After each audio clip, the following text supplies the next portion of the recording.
হরিণঘাটা থানার হাপানিয়ার বাসিন্দা প্রীতম সরকার তার স্ত্রীকে সঙ্গে নিয়ে দোলের দিন বাইকে করে দাদার বাড়ি যাচ্ছিলেন।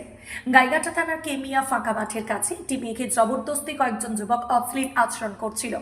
সেই দৃশ্য দেখে তারা প্রতিবাদ করলে তাদের উপরে চড়াও হয় যুবকরা। প্রীতমের স্ত্রীর সঙ্গে শ্লীলতাহানি করে, তাদের প্রাণে মেরে ফেলার হুমকি দেয় দুষ্কৃতীরা। এমনকি স্ত্রীর গলায় থাকা সোনা চেন ছিনিয়ে নেয় দুষ্কৃতীরা। বিভৎস মারধর করে প্রীতমকে। এরপরে তারা স্থানীয় স্বাস্থ্য কেন্দ্রে চিকিৎসা করে গাইঘাটা থানায় অভিযোগ দায়ের করে। দিনে দুপুরে মহিলাদের উপর শ্লীলতাহানির ঘটনা ঘটায় স্তম্ভিত স্থানীয় মানুষ। যদিও ঘটনা ঘটার সঙ্গে সঙ্গে স্থানীয় লোকজন পুলিশে খবর দিলে গাইঘাটা থানার আইসি সুভাষিস দত্ত কাল বিলম্ব না করে থানার অফিসার প্রশান্ত দাসকে ঘটনাস্থলে পাঠান। সেখান থেকে আমকলার বাসিন্দা অভিযুক্ত অতনু ধোপা ওরফে অতনু দাস বয়স 21 নামে একজনকে আটক করে থানায় নিয়ে আসে। এর সঙ্গে জড়িত অভিযুক্ত শুভজিৎ দাস এবং অন্যান্যদের খোঁজে রয়েছে পুলিশ। তৃতীয় অভিযুক্তকে আজ বনগাঁ মহকুমা আদালতে তোলা হয়েছে।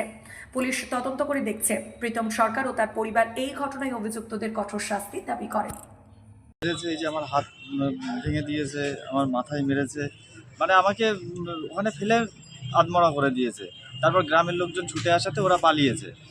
তার মধ্যে একটা ছেলে, বাবু ধোপার ছেলে, ও এসে বাড়ির সামনে এসে আবার আমারে দাঁড় করিয়েছে, গাড়ি দাঁড় করিয়ে ওখানে আমারে মারধর করেছে। আমরা চাই এদের জন্য শাস্তি হোক, সর্বোচ্চ শাস্তি হোক। আমরা হোলিতে ঘুরতে বেরিয়েছিলাম, দাদার বাড়ি নিমন্ত্রণ ছিল, দাদার বাড়ি থেকে বাড়িতে ফিরছিলাম।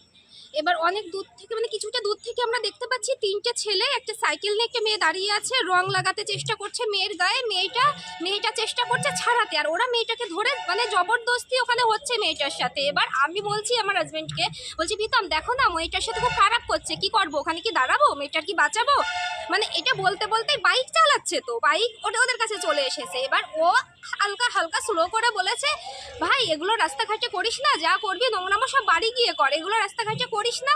বলে বাইক থামায়নি, ও বাইক স্লো করে এবার আবার চালাচ্ছে। আর ওরা তখন কি করেছে, ওদের কাছে যে বাইকগুলো ছিল ওরা বাইক স্পিডে করে এনে আমাদের গাড়ির সামনে দাঁড় করিয়ে দিয়েছে।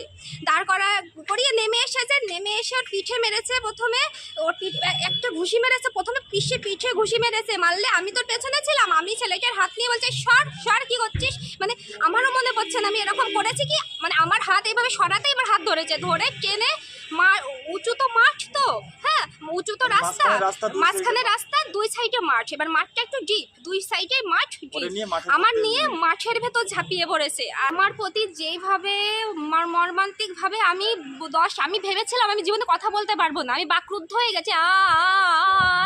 ভাবতে পারছি না, মানে ওই পরিস্থিতিটা, ওই সময়টা আমি আমার ব্রেনে আনতেও পারছি না, মানে আমি ভাবতে পারছি না, ভাবতে গেলে আমি আমার ভেতর থাকছি না।